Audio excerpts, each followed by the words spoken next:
जय श्री कल की। ओम नमो भगवते वासुदेवाय।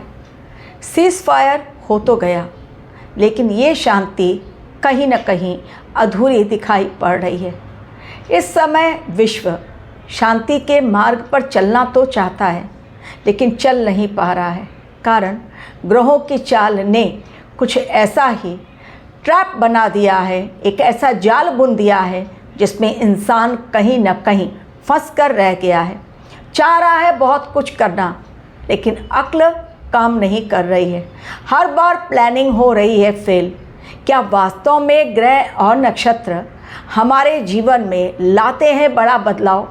क्या वैश्विक भूचाल के पीछे भी ग्रहों की चाल का ही संकेत रहता है?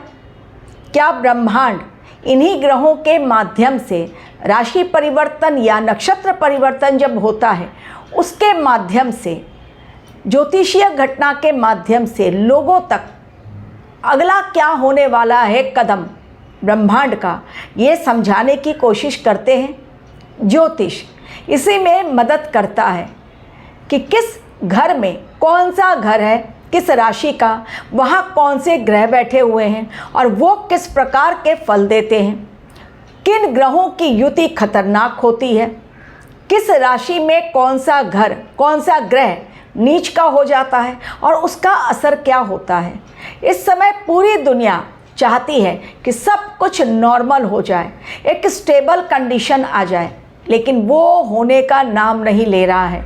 2026 प्रेडिक्शन जब दी गई थी स्टार्टिंग में जनवरी महीने की 1 जनवरी की प्रेडिक्शन 2026 की, यही कहकर दी गई थी ये साल दुनिया में लाएगा भूचाल। डेफिनेटली अच्छी चीज़ें भी हो रही हैं, लेकिन बुराई इतनी ज़्यादा है, कोहराम इतना बड़ा मच गया है, उथल पुथल भारी है कि इंसान चैन की सांस लेना भूल सा गया है।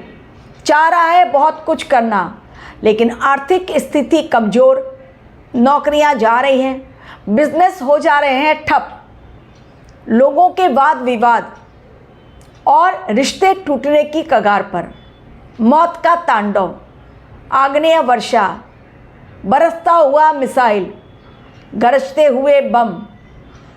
आने वाला समय एक अलग रूप लेकर हमारे सामने उपस्थित होने जा रहा है, जब 11 अप्रैल को बुध देव मीन राशि में पहुँचेंगे। बुध देव यानी मर्क्यूरी, और बुध देव यानी हमारा ज्ञान, हमारा विवेक, संचार व्यवस्था, मर्यादा में रहकर जो लोग बात करते हैं उनका बुद्ध जो होता है बहुत स्ट्रांग होता है। डिप्लोमेसी, आपकी विवेक, व्यापार और इसके अलावा कम्युनिकेशन दिखाता है। इलेक्ट्रॉनिक मीडिया हो या social media, mobile phone, internet, ये सब कुछ मर्क्यूरी से ही रिलेटेड हैं। लेकिन अगर इसी में आ जाती है प्रॉब्लम तो दुनिया कहीं ना कहीं रुक सी जाती है। यदि इंटरनेट बंद हो जाए, काम करना बंद हो जाएगा, मैनुअली लोगों को काम करना पड़ेगा, जो आज के समय में बहुत बड़ी प्रॉब्लम है, क्योंकि हम डिजिटल वर्ल्ड में जी रहे हैं। इंटरनेट के बिना हमारा एक भी काम नहीं संभव हो सकता है। दुनिया ऐसा लगेगा ठप हो गई है।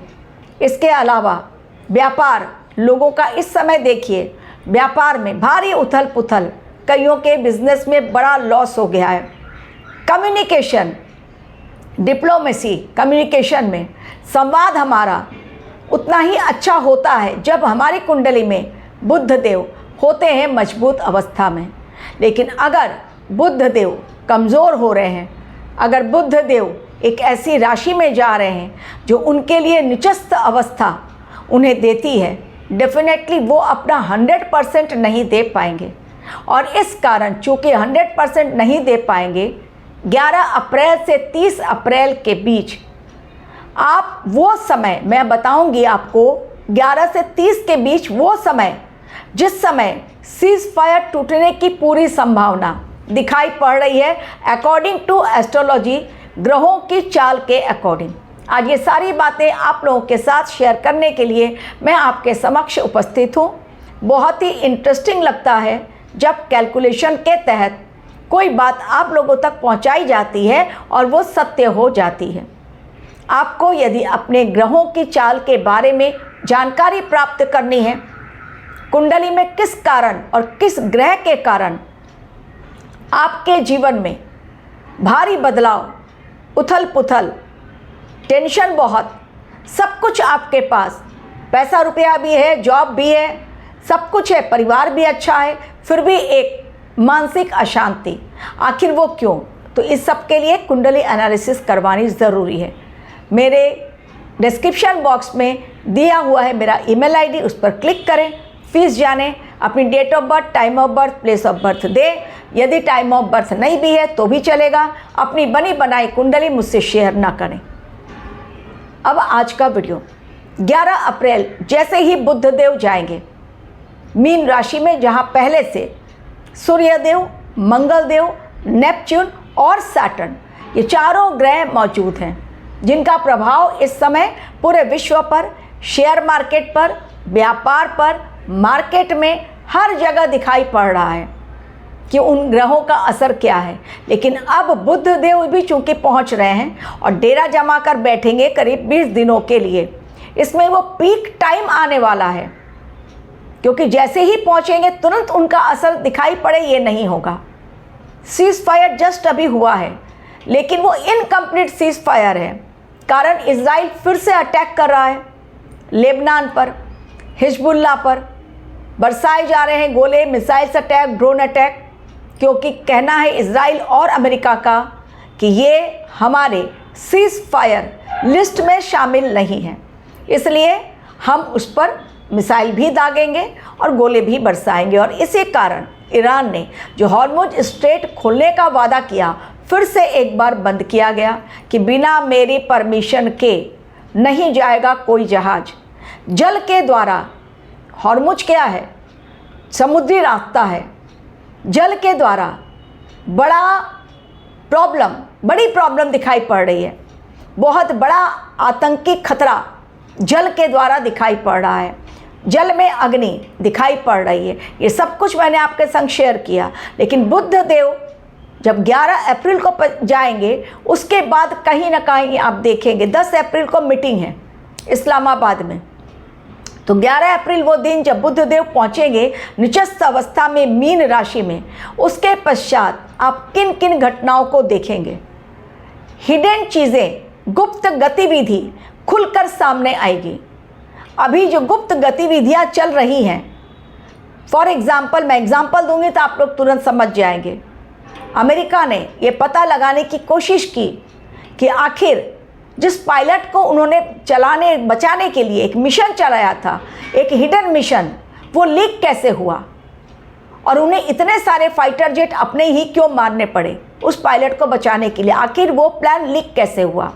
क्योंकि उनका प्लान जल्दी लीक नहीं होता है। यानी कहीं ना कोई अमेरिका के अगेंस्ट ईरान को मैसेज दे रहा था, लीक कर रहा था पूरा प्लान डोनाल्ड ट्रंप का। यही मैं आपको समझाना चाह रही हूँ। तो ये 20 दिनों में बड़ी बड़ी गुप्त गतिविधियाँ, बड़ा षड्यंत्र, चाहे वो किसी भी देश के लिए हो, हमारे देश के खिलाफ भी बड़ा षड्यंत्र है, उसका भी खुलासा होगा, या कोई भी किसी देश के खिलाफ कर रहा है, कोई रच रहा है बड़ा षड्यंत्र, जो दिखा रहा है कुछ और, पीछे पर्दे के पीछे और, तो पर्दे के पीछे का खेल एक्सपोज होगा। इसे आप समझ सकते हैं आसान शब्दों में कि पर्दे के पीछे जो खेल चल रहा है, जैसे ही बुधदेव पहुंचेंगे 20 से 30 अप्रैल का ये जो समय रहेगा, 20 से 30 अप्रैल फिर से सीज फायर टूटेगा।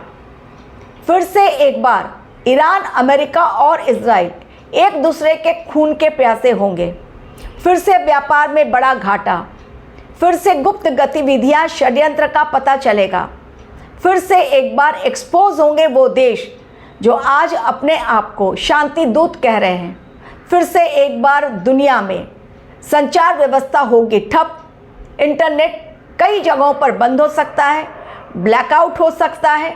इसके अलावा मोबाइल है, सोशल मीडिया पर या इलेक्ट्रॉनिक मीडिया पर कुछ ऐसी खबरें आएंगी जो लीक से जुड़ी हुई होंगी। यानी बताया जाएगा मीडिया के माध्यम से कि कहां पर कैसे कौन सी खबरें किनके द्वारा लीक हुई।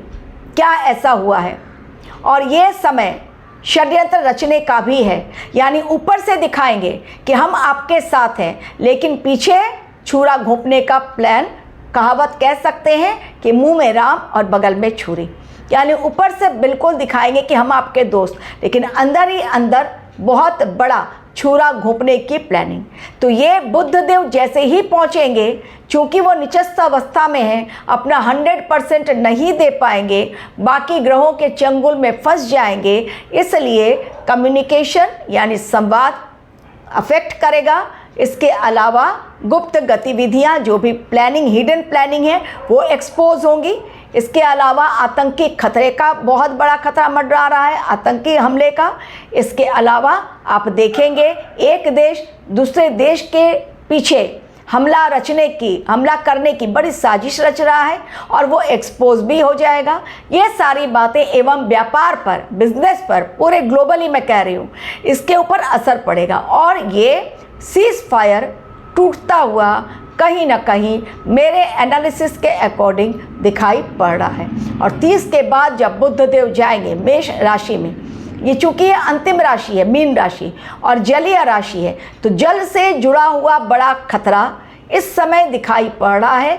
जल में लगेगी जो अग्नि, जो भड़केगी ज्वाला, उसमें कई देश, केवल कई देश नहीं बल्कि मैं कह सकती हूँ पूरा विश्व फिर से एक बार उसकी चपेट में आ जाएगा।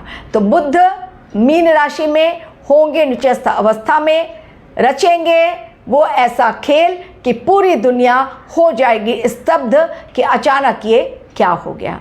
Thank you very much for watching.